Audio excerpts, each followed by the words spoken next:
Joseph R. Pierce, Petty Officer First Class, Aviation Electrician's Mate, retired. It was probably the most complex airplane I worked on, but it was probably the best engineered.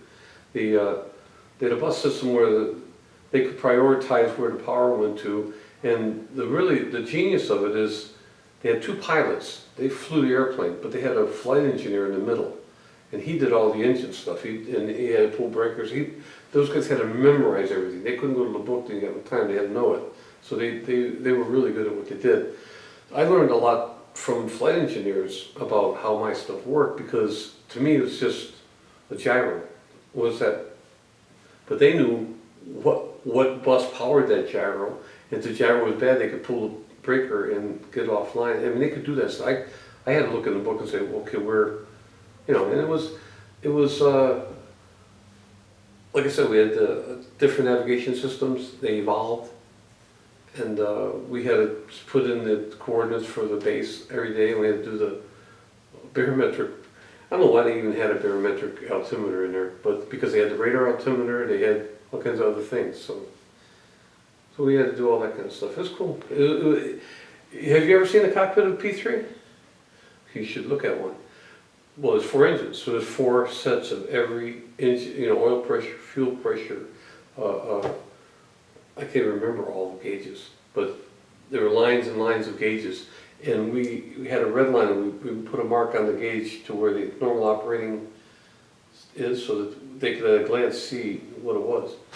And the APU, the auxiliary power unit, basically is a jet engine that could run all the electrical stuff from it. It had a generator on it, and there was a battery down there, and it was pretty accessible as opposed to the helicopter, which was much smaller, and the A7 was a little tougher to get at stuff.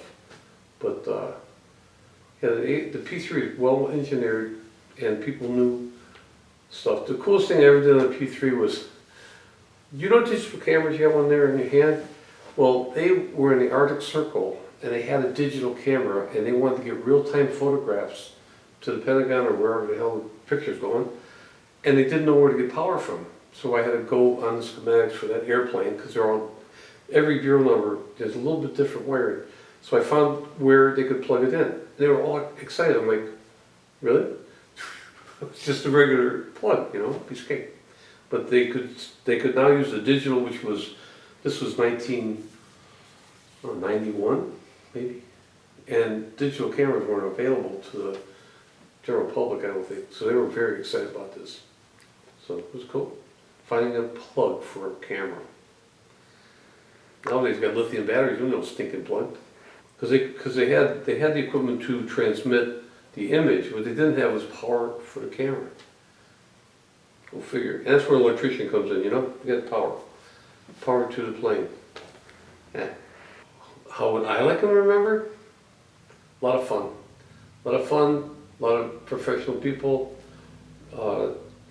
We went to Bermuda on a cruise and stuff. The VP community as a whole is vital, I think. I mean, if you know anything about submarines, they're the most lethal threat.